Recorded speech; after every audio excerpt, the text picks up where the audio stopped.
Assalamu alaikum warahmatullahi wabarakatuh. Akkam jirtu kabajamtoota hordoftoota chaanaalii Rashaad Tuubii jalatti argamtan hundi keessanuu nagaa keessanii nagaa kootti galata Rabbii alhamdulillah. Isinis immoo baga nagaa taatanii baga Rabbiin nagaa walitti nu deebiseen isiniin jedha. Egaa barnoota tokkoon isiniif qabadhee dhufee jira. Innis haala biyyuma feetan teessanii biyya keessanitti ilaaluu dandeessanuu isaan appiliikeeshina tokko isiniif qabadhee dhufee jira. Innis immoo aappiin kun kanadha. Pilistoorii keessaa argachuu dandeessu. Egaa aappiin kun maqaan isaa pilistoorii keessaa dhanneetti barreessinaa nafaana bu'aan isiniin jedha. Egaa pilistoorii keessa galtanii gubbaa kanarratti eert jettanii yeroo barreessitanii jettanuu innuu isinii baasa.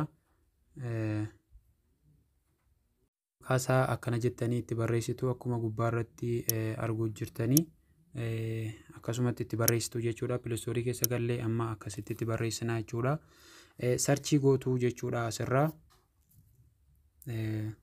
Yeroo kanatti sarchii gootanii jettanu Google Earth ka jedhu kana dhufee isinii ba'a jechuudha. Kunoo akkuma arguu jirtanii egaa faayidaan isaadha bakkuma feetan teessanii haala itti biyya keessan ilaaluu dandeessanuu magaalaa keessan naannoo keessan bakka ofii keessanii beektanuu haala itti ilaaluu dandeessanudha jechuudha. Appiliikeeshinni kun kan inni isin gargaaru egaa biyya keessan magaalaa keessan aappii kana gadi buufattanii keessa galtanii yoo sarchii gootanii gabaabumatti naannoo magaalaa isaa akka nama gubbaa xayyaara keessa taa'ee asii gadi ilaaluutti illee ilaaluu dandeessu.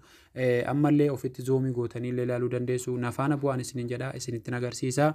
Namoonni ammoo yoonaatti buufatanii jiran namni daawuloodii godhate nama miliyoona 100 oppeen godheetan seenaa jechuudha. Yeroon amma akkanatti oppeen godhee seene jedhee kunoo amma reefuun sarchii godhee ture garuu akkuma arguu jirtan kunoo magaalaanan keessa jiru. Magaalaanan keessa biyya koo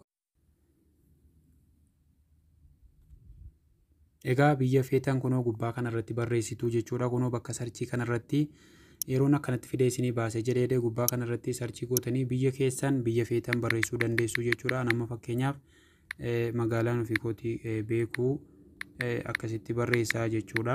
Yeroo kanatti barreessitanii jettan sarchii gootuu jechuudha. Magaalaa isin sana ilaaluudhaaf yeroo akkasitti sarchii itti gootanii jettanu innuu fidee isinii baasaa jechuudha. Obsaan eeggadhaa sababa hanqina shabakaati jechuudha. Sana booda magaalaa sana akkuma jiruun fidee isinitti agarsiisa. Ammallee gubbaarra dhaabbattanii illee akka nama waraabaa jiruutti akka nama xayyaara keessa jiruutti fa'aa isinitti agarsiisa jechuudha. Egaa kun akkuma arguu jirtan amma barbaaduutti jira. Akkuma arguu jirtan amma kunoo magaalaa Beddellee ammalaa kunoo haala kanaan fidee itti agarsiisuu jira. Egaa amma karaanan akkatti arguu jiru kun sun walakkaa hawultii bakka jedhamudha. Haala kanaan fidee natti agarsiisuu jira jechuudha. Magaalaa amma gubbaarraa akkasitti akka nama gubbaarra dhaabbatee waraabuu jiru jechuudha.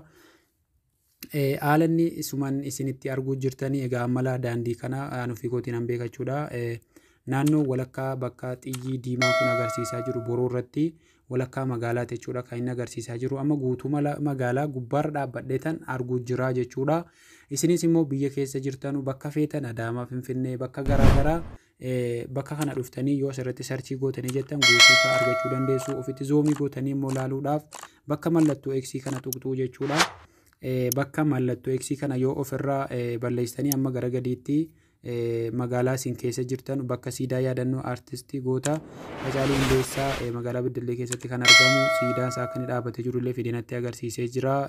Suuraan isaa jechuudha kunoo bakka X kana tuqnee irraa deebinee akkasitti illee ilaaluu dandeessu. Quba keessaniin illee ofitti affutanii zoomii gootanii ilaaluu ni dandeessu. Yoo feetan of duuba achi deebistanii yookaan immoo bakka 3D bakka jedhu kana lakkoofsa 3 bakka argaartan kana bakka kana tuquullee ni dandeessu jechuudha. Kunoo akka nama gubbaarraa asii gadi waraabuu jiruutti akka kanatti kan inni isinitti agarsiisu jechuudha. Egaa akkuma argaa jirtan kunoo naannessuu jira. Gubbaarraallee ilaaluu ni dandeessu. Yoo feetanillee ofitti as fuutanii quba keessaniin zoomii gootanii ilaaluu dandeessu jechaadha. Kunoo anamma magaalaa sana guutuusaa naannoo isaadha. Maal akka ta'e kunoo egaa arguutan jiraan isiniin jedha. Isinis immoo haaluma kanatti kan isin waraabdanii arguu dandeessanuun isiniin jedha. Yoo feetan ofitti akkasitti illee affuutanii ilaaluu dandeessu akkanatti jechuudha. Quba keessaniin zoom gootu jechuudha.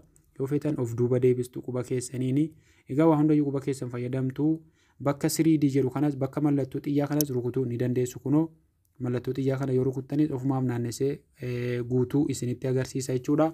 Egaa wantan isinitti agarsiisuu barbaade kanadhaan isiniin jedha. isinis gabbuu isaatii irraa fayyadamaan isiniin jedha. Galatooma. Isinis YouTube chaanaalii kan koo subscribe, like, share gochuu hin dagatinaan isiniin jedha. Aga barumsa biraatii walitti deebinu nagaa rabbii keessa naa oolaa. Guyyaa gaarii.